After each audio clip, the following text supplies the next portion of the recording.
在工作的时候得用到一种机器，可以说那是种全新的机器，因为这种透地雷达虽然如今已是全球通用，但在20年前搞懂和使用它都不是那么容易的。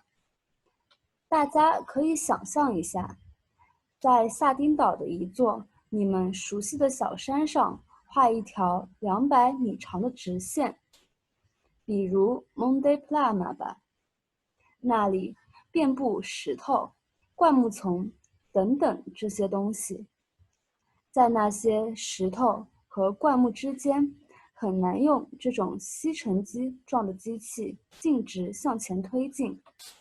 但如果要在这条线的旁边再画一条线，那就得跟原先的线平行，且必须知道精确的地理配准，因此这并不容易。最后，当去做不同深度的插值时，会发现一些混乱。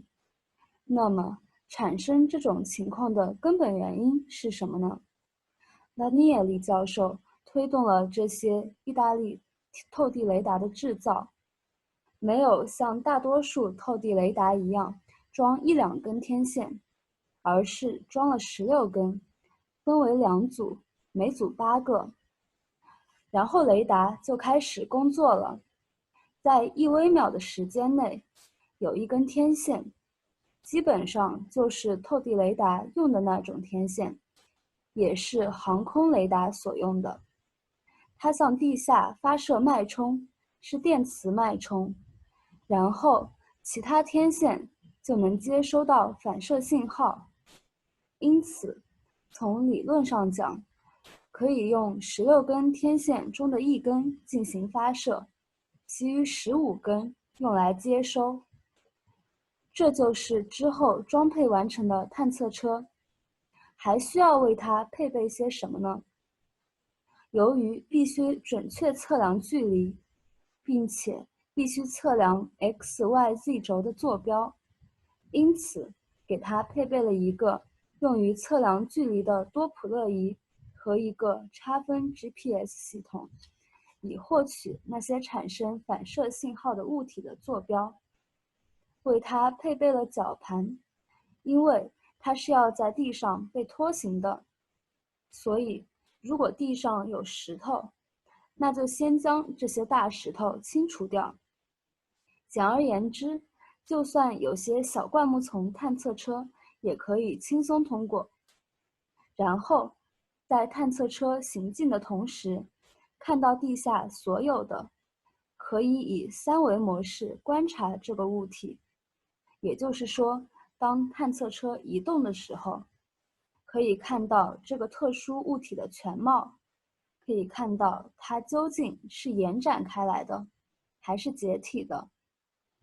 那么，到了这一步，该干什么呢？来看看这些物体的大小，这些大约1米长，这些看上去像一块墓碑，也有可能是一条路。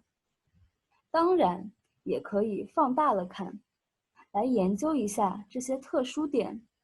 可以看到，这像是一个双曲线。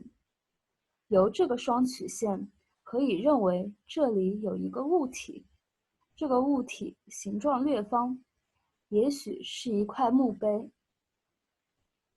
Monte Plana 发掘了多大面积呢？整个 Monte Plana 又从何而来？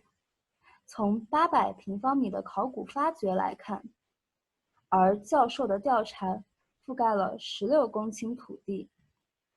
教授们在 Monte Plana 进行了世界首次3D 电断层扫描，也进行了一次地震波断层扫描，但后者相较而言就不那么容易了。教授们还做了一件非常好的事情，就是这个热断层扫描。也就是说，他们等待太阳使大地升温后，让热量渗透进土壤中，然后等到晚上，热量会被交换出来。但是测量土壤的温度，意味着先得到土壤表层的温度，然后慢慢测得从深层传向表层的热量。因此，在某一时刻可以看到上面的那部分，那些粉末。这些雕像是石灰岩类的，主要成分是石灰石，而墓地圣石则是由砂岩构成，两者区别非常大。教授给尸体拍摄了 X 光片，最重要的是还进行了光谱分析，并且可以看到石灰石的光谱与由砂岩的不同。因此，现在理论上可以制造出一台能够分辨不同材质的透地雷达。